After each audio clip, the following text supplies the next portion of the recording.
Chapter 10. Leo. Smart call back there, Percy said, choosing the air conditioning. He and Leo had just searched the museum. Now they were sitting on a bridge that spanned the Cladios River, their feet dangling over the water as they waited for Frank and Hazel to finish scouting the ruins.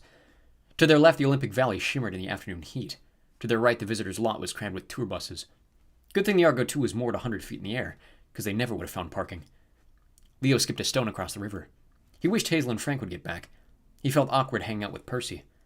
For one thing, he wasn't sure what kind of small talk to make with a guy who'd recently come back from Tartarus. Catch that last episode of Doctor Who? Oh, right, you were trudging through the pit of eternal damnation. Season 2, Episode 8. Percy had been intimidating enough before, summoning hurricanes, dueling pirates, killing giants in the Colosseum.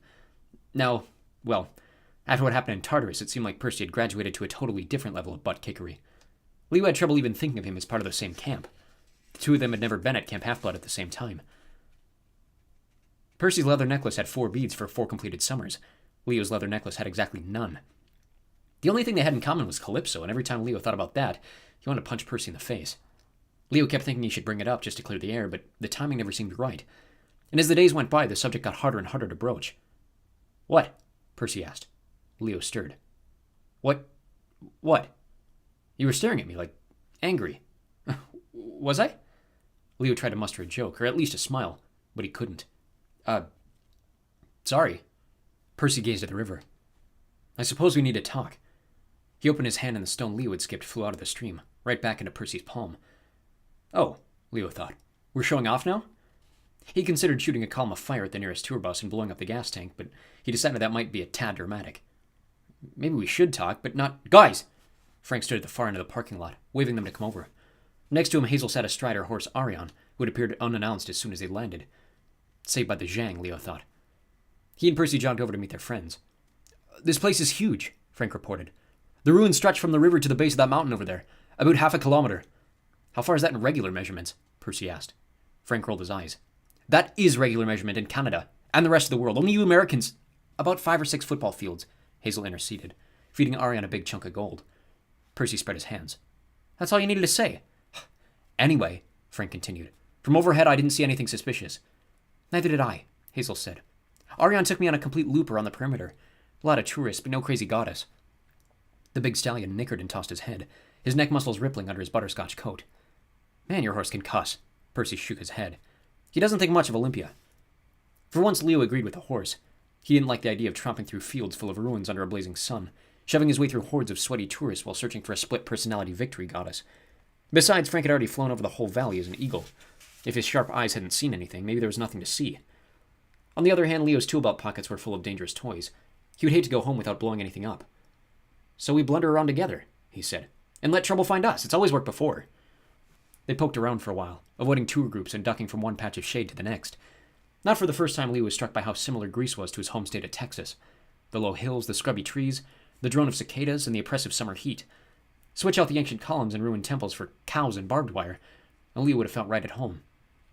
Frank found a tourist pamphlet. Seriously, that dude would read the ingredients on a soup can, and gave them a running commentary on what was what. "This is the Propylon." He waved toward a stone path lined with crumbling columns. "One of the main gates into the Olympic Valley." "Rubble," said Leo. "And over there," Frank pointed to a square foundation that looked like the patio for a Mexican restaurant, "is the Temple of Hera, one of the oldest structures here." "More rubble," Leo said. "And that round bandstand-looking thing, that's the Philippion, dedicated to Philip of Macedonia. Even more rubble, first-rate rubble." Hazel, who was still riding Arion, kicked Leo in the arm. "Doesn't anything impress you?" Leo glanced up. Her curly gold-brown hair and golden eyes matched her helmet and sword so well she might have been engineered from imperial gold. Leo doubted Hazel would consider that a compliment, but as far as humans went, Hazel was first-rate craftsmanship. Leo remembered their trip together through the House of Hades. Hazel had led him through that creepy maze of illusions. She made the sorceress Pasiphae disappear through an imaginary hole in the floor. She battled the giant Clydes while Leo choked the giant's cloud of darkness. She'd cut the chains binding the doors of death, and meanwhile, Leo had done, well, pretty much nothing. He wasn't infatuated with Hazel anymore. His heart was far away on the island of Ogygia. Still, Hazel Levesque impressed him, even when she wasn't sitting atop a scary immortal supersonic horse who cussed like a sailor. He didn't say any of this, but Hazel must have picked up on his thoughts. She looked away, flustered. Happily oblivious, Frank continued his guided tour. "And over there— Oh! He glanced at Percy. That semicircular depression in the hill with the niches. That's Nymphaeum, built in Roman times. Percy's face turned the color of limeade. Here's an idea. Let's not go there. Leo had heard all about his near-death experience in the Nymphaeum in Rome with Jason and Piper. I love that idea. They kept walking. Once in a while, Leo's hands drifted to his tool belt. Ever since the Kirkipes had stolen it in Bologna, he was scared he might get belt-jacked again, though he doubted any monster was good at thievery as those dwarves. He wondered how the little crud monkeys were doing in New York. He hoped they were still having fun harassing Romans, stealing lots of shiny zippers and causing legionnaires' pants to fall down. This is the Pelopian, Frank said, pointing to another fascinating pile of stones. Come on, Zhang, Leo said. Pelopian isn't even a word. What was it, a sacred Scot for plopping? Frank looked offended. It's the burial site of Pelops. This whole part of Greece, the Peloponnese, was named after him. Leo resisted the urge to throw a grenade in Frank's face. I suppose I should know who Pelops was. Well, he was a prince. He won his wife in a chariot race. Supposedly he started the Olympic Games in honor of that. Hazel sniffed. How romantic. Nice wife you have, Prince Pelops. Thanks, I won her in a chariot race. See you in Paris. Leo didn't see how any of this was helping them find the victory goddess. At the moment, the only victory he wanted was to vanquish an ice-cold drink. And maybe some nachos. Still, the farther they got into the ruins, the more uneasy he felt. He flashed back to one of his earliest memories. His babysitter Tia Caeda, a.k.a. Hera, encouraging him to prod a poisonous snake with a stick when he was 4 years old. The psycho goddess told him it was a good training for being a hero, and maybe she'd been right. These days, Leo spent most of his time poking around until he found trouble. He scanned the crowds of tourists, wondering if they were regular mortals or monsters in disguise, like those eidolons who chased them in Rome. Every so often, he thought he saw a familiar face. His bully cousin, Raphael. His mean third-grade teacher, Mr. Borkin, and his abusive foster mom, Teresa. All kinds of people who treated Leo like dirt. Probably he just imagined their faces, but it made him edgy. He remembered how the goddess Nemesis had appeared as an Aunt Rosa, the person Leo most resented and wanted revenge on. He wondered if Nemesis was around here somewhere, watching to see what Leo would do. He still wasn't sure he'd paid his debt to that goddess. He suspected she wanted more suffering from him. Maybe today was the day. They stopped at some wide steps leading to another ruined building. The Temple of Zeus, according to Frank. Used to be a huge gold and ivory statue of Zeus inside, Zhang said. One of the 7 wonders of the ancient world. Made by some dude who did the Athena Parthenos. Please tell me we don't have to find it, Percy said. I've had enough huge magic statues for one trip. Agreed. Hazel patted Arion's flank as the stallion was acting skittish. Leo felt like whinnying and stopping his hooves, too. He was hot and agitated and hungry.